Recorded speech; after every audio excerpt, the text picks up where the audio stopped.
Hi there. Welcome. Oh, we've still got some stragglers. That's what we like.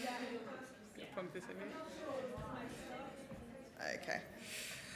So hello to everybody in the room and hello to those on the Tinterweb. Nice to see you all. We are here to talk about the Metaverse. So I'll hand over to Kanika first. Amazing, thank you. So Lopa and I were given a range of options to pick from, and we thought we'd go with the Metaverse, mainly because we could spell it, and we weren't quite sure what the other acronym stood for, so we thought, we'll play it safe, but here we are.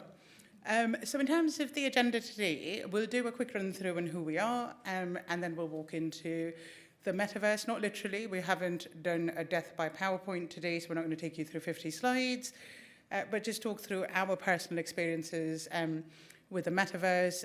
Lopa will talk through what it means in practice, and then we'll talk through some of the pros and cons of the Metaverse as well, and what we should be worried about. And then we'll end with what we in EY are doing, and some Q&A and close. As always, these sessions are most interesting if we get participation from all of you.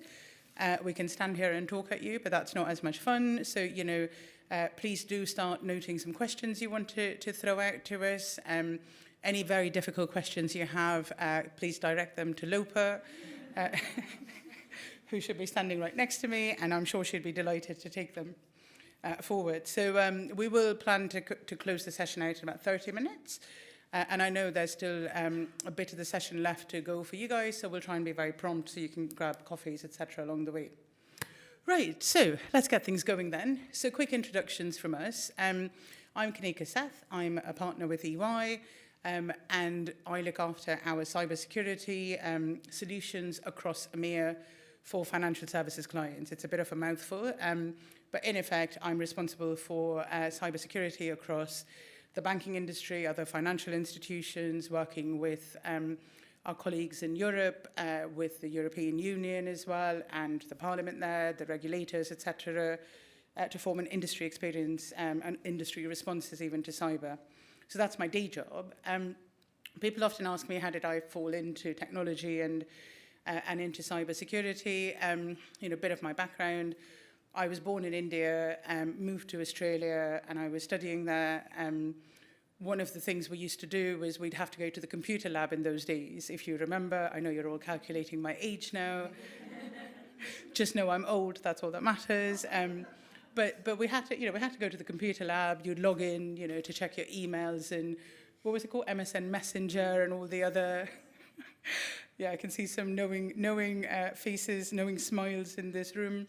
And there were people who were sitting across from me who used to code. They were doing their coding as their main sort of subject. And I thought, oh, that sounds interesting. It seems very logical, if X equals Y, etc. So, I thought I'll take it on as an elective, see how we get on. And again, in those days, you had to code for HTML. You didn't have these fancy user design setups. And so I did that in Java and really got into it and moved to the UK to do my master's in information systems because I liked it that much.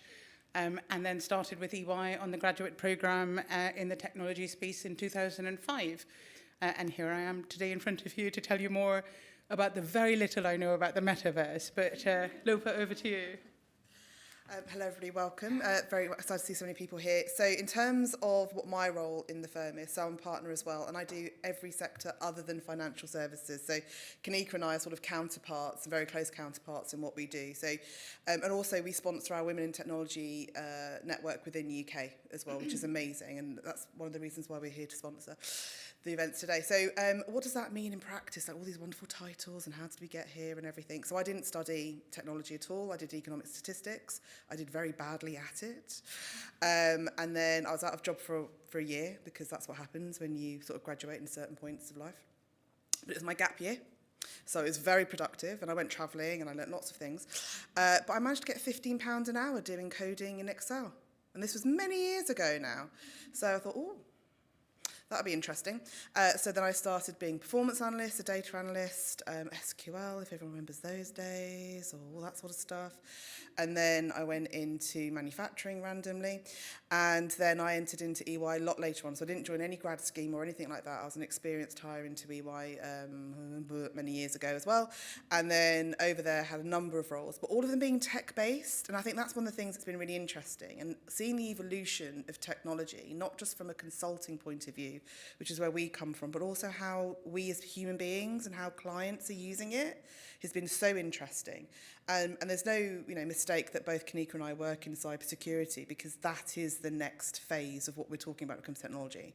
Technology is out there. You've got kids coding in their back gardens. You've got, everyone doing something.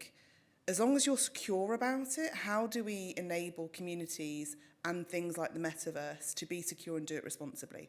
And that's kind of also what part of the tack we're taking on this conversation today, is that, the metaverse is going to come at you from 50,000 different ways, and you've got Zuckerberg going, it's the best thing in the world ever. And then you've got your mum or your dad going, oh, I don't trust this. How can I be safe? How can I know that my data's okay? How do I know that my avatar's not going to be stolen and to do weird? And also, how do I make money off of this thing? Because that's obviously what people are thinking about as well. So hopefully you'll get something out of it. As Kanika said, ask us questions, ask us whatever's on your mind, and then tap us at the end so we can talk to you afterwards. Amazing, thank you. So I guess to kick things off, the metaverse, what is it? Is a big question. And I spoke to, I looked at lots of, different presentations on it, lots of write-ups on it, and there are lots of buzzy words they use, right? It's about, it's a next generation of design. It's a next generation of how we communicate with each other. And it's really difficult to get your head around what it actually means in practice. So I was speaking to one of my mates, and I said, inspire me, about the metaverse. And he said to me, and this was only a couple of weeks ago, and I said, I need to talk about it very knowledgeably, so, make me sound intelligent. And he said, do you remember about 3 or 4 years ago, I came to you with my business case? And I said, yeah. And the business case was that they were going to produce, he and his friends were going to produce designer shoes for avatars in the metaverse. And he asked me for my thoughts, and I laughed. And I said, I don't think this makes any sense. I don't understand how you're going to make money. You've got 2 kids. You've got responsibilities. Owen, come on, be a responsible human being today. And I mean, he said to me, you laughed then, and look who's laughing now. And let's be honest, he is leading a much better life than I am at the moment. Far more interesting.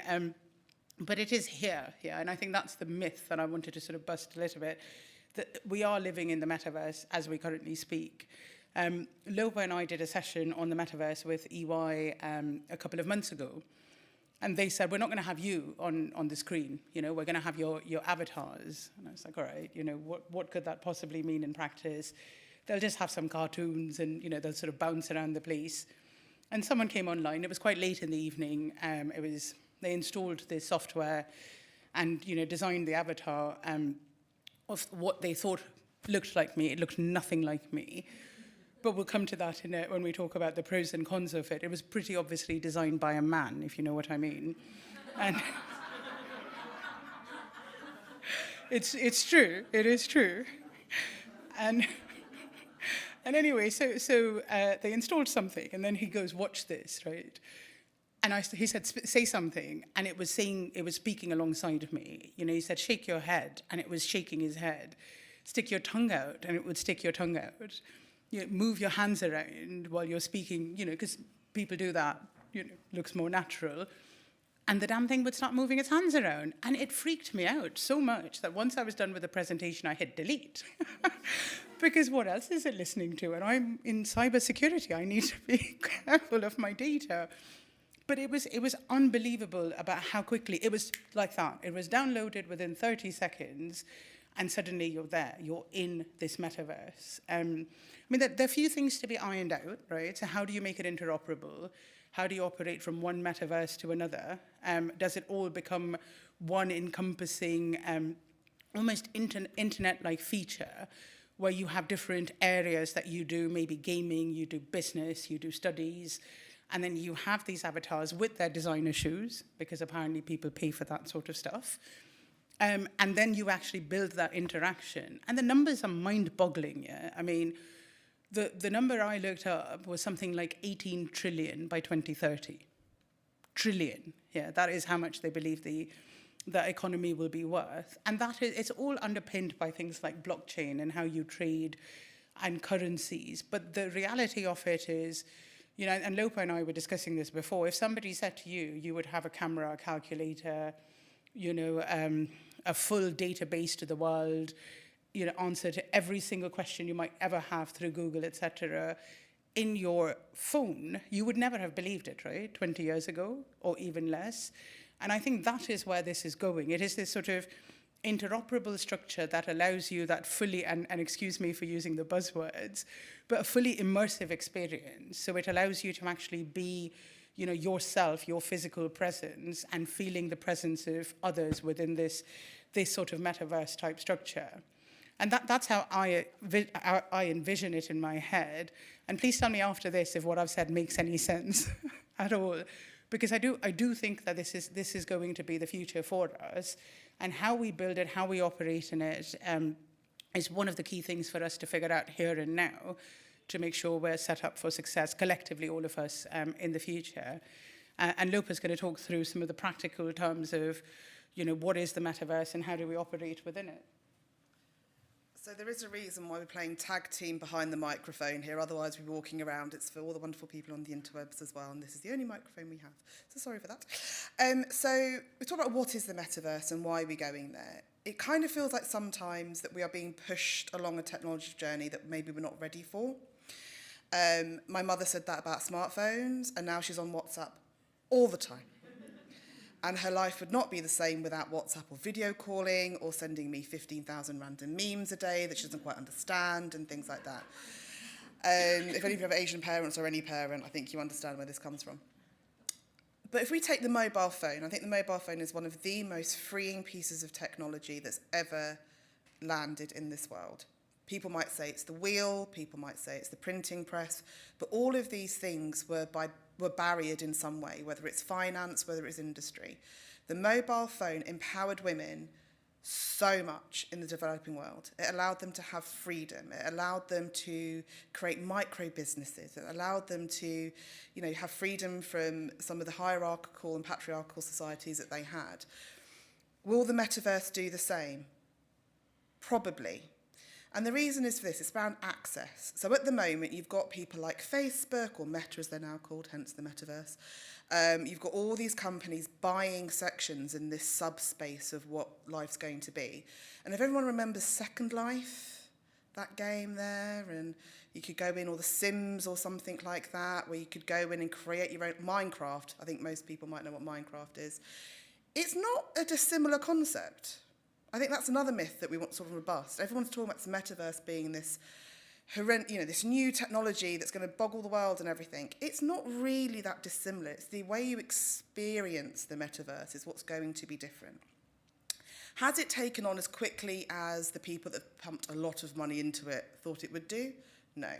We are coming out of a global lockdown, which, as many of us, including myself, have felt the effect of. You know, we need to be outside. We need to be social. We needed physical contact. Our children need to be educated in a room where they could talk to other people. We needed social skills. However, for some people, it's one of the best things that ever happened to them because it allowed them to connect in the world in a different way, in a way that they weren't necessarily comfortable doing so. So the metaverse allows you a number of things. One is a different way of connecting people. You can go into a room, put your goggles on, have a chat with somebody and feel physically like something's going on. Has anyone seen the show Upload on Amazon Prime? Yeah, fantastic show. If you haven't seen it, I recommend watching it because if there's any amazing way of explaining the metaverse, it is this show. It is freaky, it is odd, it's about, you know, having a second life with your phone data and all that sort of stuff. But it talks about having a afterlife, as it were, but a metaverse experience where you are tasting, where you are feeling, depending if you have a certain suit on and things like that. And that's though, allowing people to connect with one another, family members that you haven't seen, go for a job interview that you might be limited from doing. If you have agoraphobia, if you have any sort of neurodiverse capability, or if you just don't want to leave your house for any reason, it allows you to still have access to the world. And I think that is why the metaverse is so interesting. You know, once we take away the barriers of how do you make money off of it, blah, blah, blah, blah, blah, it is still a technology that allows people that might not have access to the world, might not have access to education, might not have access to connections, to do so in an environment. However, we need to be safe about it. There needs to be control, there needs to be regulation, and there needs to be some sort of sense about how we go about it. And so I'm going to hand back over to Kanika. And I'm going to move over here. Thanks, Lopa. It's like a little dance up here. I don't think I want to live in an afterlife with my phone's data, to be perfectly honest, because it genuinely is full, like Lopa's, of good morning messages from my mother, and Happy December, which is the one that comes through at the start of every month. You know, there's an introduction to the month as well. So I guess we've talked about the exciting aspect of the metaverse. You know, should it sort of click in, etc. But what are the risks here? I mean, what happens if you basically form a digital identity to which you are tied into totally and completely?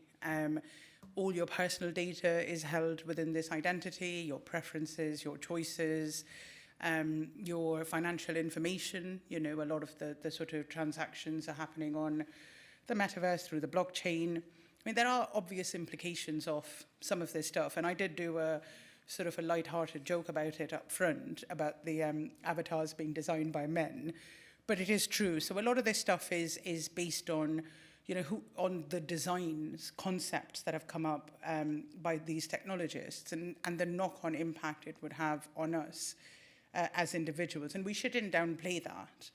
I mean, I think there is an obvious privacy aspect, and I'm sure you would all agree, which is who is accessing this data, what are they doing with it? Are they using it to sell you certain things? Are they selling your data to other people? I mean, it's stuff we have live on, even on the internet today, right? I mean, how many of you read a consent form or actually just go to the bottom and click consent? Everybody does that, right? I mean, the reality of it is your data is very valuable. Your data on the metaverse even more so, because it would be linked to you in a way that it isn't currently. So suddenly, that becomes incredibly valuable. There's an ethical point as well there for me. You know, if we are sort of roaming around in this metaverse now and again, who is setting the laws? Who is there saying, you know, this is allowed and this is not allowed? And again, we see mirrors of that even in the internet today. It's taken us a long time, even just in Europe, to come up with the GDPR that came out 4 or 5 years ago.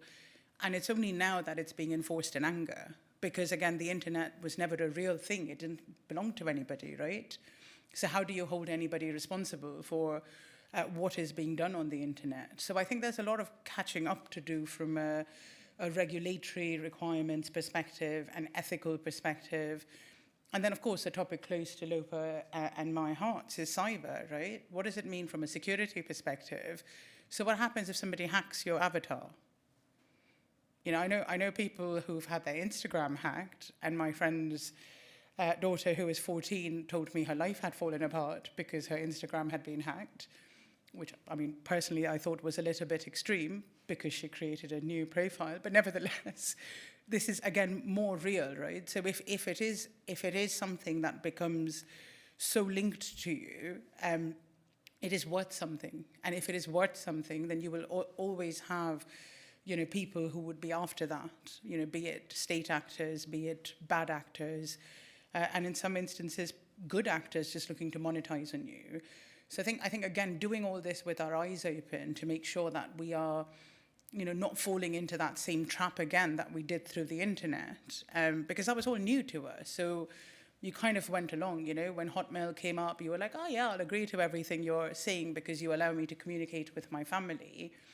I think if you're able to sort of reset and restart yourself, then I'm pretty sure you'll take a long, hard look at yourself and think about, well, what is the information I'm willing to share, knowing it is all going to be commoditized eventually.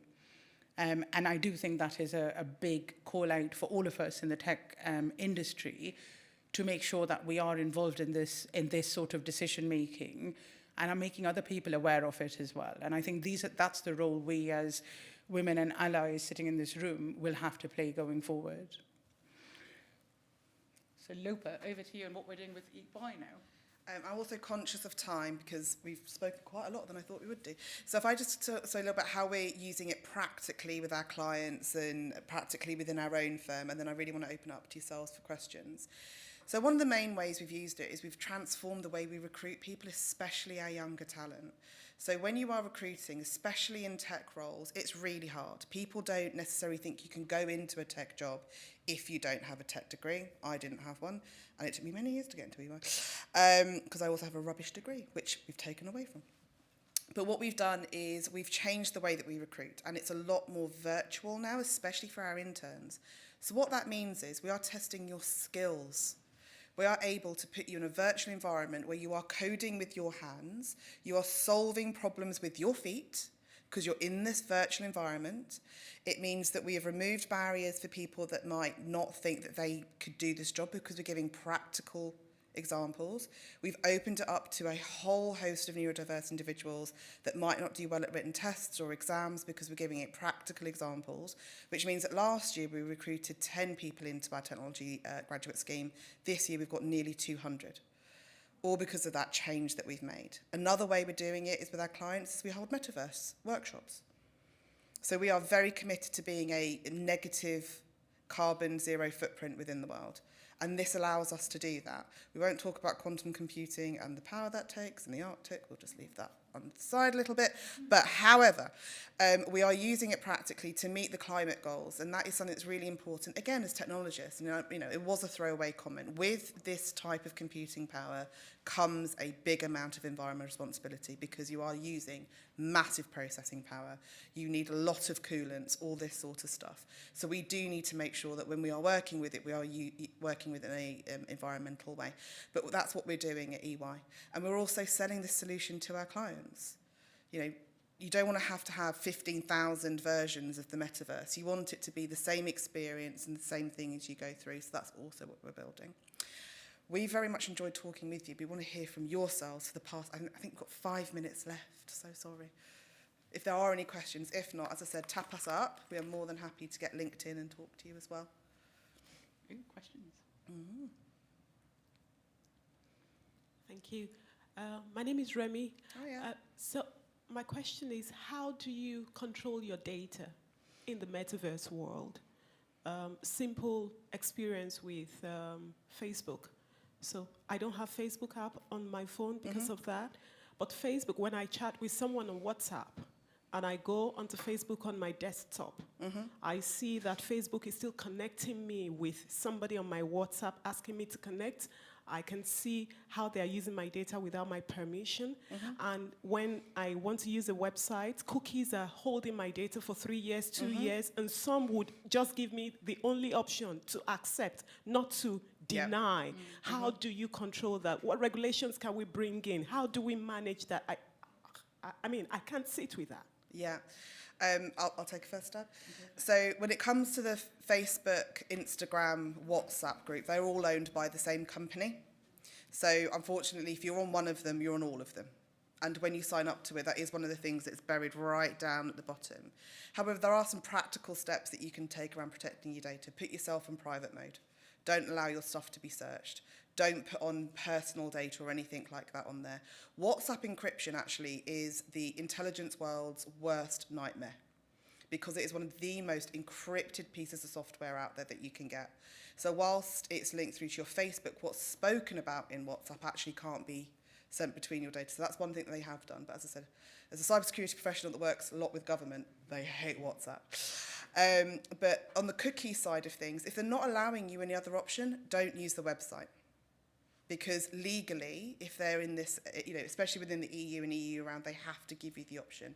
But the world isn't as regulated as some of the other areas. China's actually becoming more regulated when it comes to information security. Australia is taking point.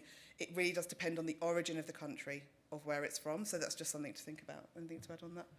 No, I think the biggest battle is just being aware of what it is that these websites are looking to do. And I think once you start thinking about what they're trying to get out of you, you'll just be able to manage it a lot better, because they do have to give you options now.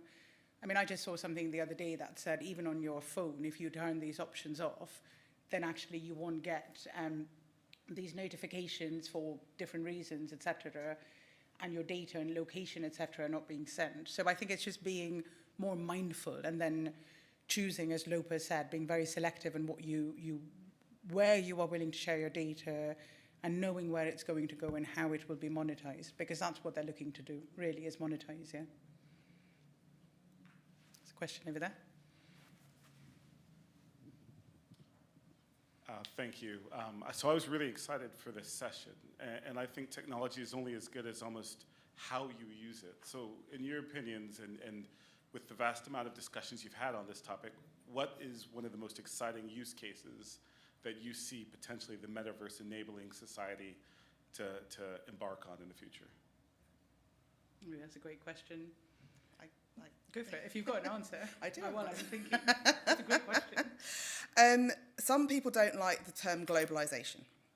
And I don't think it's a matter of globalization, because I think we do need to retain our identity as human beings, identity as cultures, and our identity as ethnicity. But what I really am excited about the metaverse, it opens up different cultures and ethnicities and different backgrounds, whether it's brain thinking, whether it's location, to work with one another and take that limit away from, I can't afford to get on a plane, I can't leave my family because of this, or something like that. And I think when we are working together, not in harmony, not colonization, that's not what I'm talking about, but for me, that's what's really, really excited. And you know, as I said, the example that I've given about our graduate recruitment, from 8 to nearly 200, that's all been possible because we've made a lot of it a lot more virtual and tactical. And we've been able to create an amazing community of amazing young talent, of which it's 50-50, women and men, by the way, which we were struggling to get 10-90 before, because it's opened up. So for me, it's around opening it up, but the point will always be around safety and knowing what you're doing.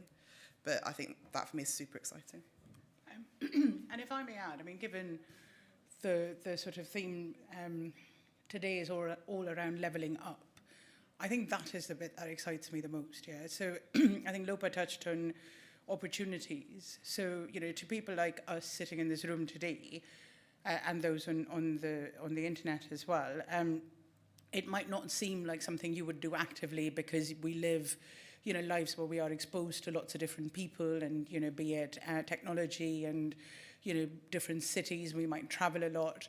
But if you think about somebody who doesn't have access to these opportunities, and they are then able to actually access, be it education, or actually the cultural aspects that Lopa talked about, etc., you're then actually getting a bigger open playing field that is more leveled, because that access to information is actually something that has been spread into society. I also think, given, you know, it was International Day of Disability yesterday, wasn't it, or day before, again, I think that what it opens up to people who might not have you know, that access again, that to me is what this is all about. It is a proper, you know, let's level up in this world. And I think technology like this enables that to happen. So I'm very passionate about D&I, so I can go on for a while. I'll shut up now. Any other questions? There's one more. We can go for one more. We'll go until you cut us off, basically. This ties to the regulations. So when it comes to younger people, so obviously bullying, harassment, everything is going on, even with just Instagram and other social media. How is the Metaverse going to affect them? We aren't there when it comes to social media regulation. Let's not beat around the bush. It's a big problem, whether it's for children, for adults, for anybody. I think the way that social media has expanded way beyond Facebook and Reddit and MySpace and all these things, if you remember, MS Messenger and everything like that, it's not regulated enough. So I think, you know, as technologists yourselves and ourselves, I think it's our job to push governments, organisations to create them. So if we take the healthcare, for example, there was no regulation around healthcare for a really long time. But the hospitals came together and went, we're going to regulate ourselves. So things like high trust were created, things like HIPAA were created, you know, all these regulations around we want to govern ourselves started coming up. And I think that's where we need to encourage the big tech organisations and those that are investing to start regulating themselves before we go to government and expect someone else to do it for us. So I don't think there's no answer yet, but we need to do more to push it, would be my view. Thank you. Any other questions? No? Great. So just to say thank you so much for having us. Thank you for participating as well. Do come in and tap with us so we can exchange details. It'd be great to keep in touch. But yeah, enjoy the rest of your day. Thank you.